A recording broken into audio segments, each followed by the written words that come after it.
నీలాంటి ఎరుపు గలకే చెప్తున్నా వినండి. ఐబొమ్మ వల్లే అన్ని అంటున్నావు కదా. ఫస్ట్ థింగ్, ఐబొమ్మలో మూవీస్ ఎప్పుడు DVD ప్రింట్లు, థియేటర్ ప్రింట్లు ఉండవు. ప్రింట్లు అప్లోడ్ చేయరు, ఓన్లీ HD, HDR. ఆ ప్రింట్ వాళ్ళకి ఎక్కడి మీరే ఇచ్చారు.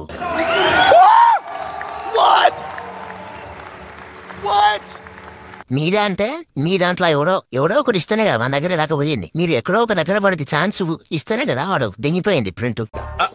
అంటే అది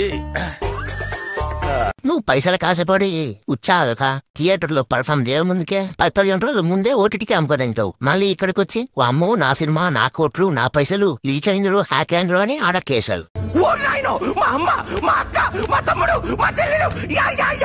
నీకు నీ సినిమా మీద నమ్మకం ఉంటే డైరెక్ట్ థియేటర్లు రిలీజ్ చేయి. దాని పర్ఫార్మెన్స్ బాగుంటే అప్పుడు అమ్ముకో. ఎవరొద్దన్నాడు ఆ టెక్నికల్ కుదరదు, అది ఇది విధంగా అంటే నువ్వే ఒక ఛాన్స్ క్రియేట్ చేస్తున్నావు. నీకు కాపాడుకునే కుదరం లేనప్పుడు జాగ్రత్త ఉండాలి కదా. ఏమిటండి మీరు మాట్లాడేది? ఆవిడ కరెక్ట్ గానే చెప్పిందిరా. చాలా సేపు సస్పెన్స్ తర్వాత నాకు కూడా అర్థమైంది. మళ్ళీ థియేటర్కి వచ్చి చూడాలి, ఓటీటీ కూడా చూడాలంట. ఏం జనాలు ఎరుపుకులాగా అనిపిస్తున్నారా? పైసలు ఏమన్నా చెట్లకి వస్తున్నా, పైసలు ఏమన్నా పుచ్చిపోతున్నా నా లడ్డూలోది.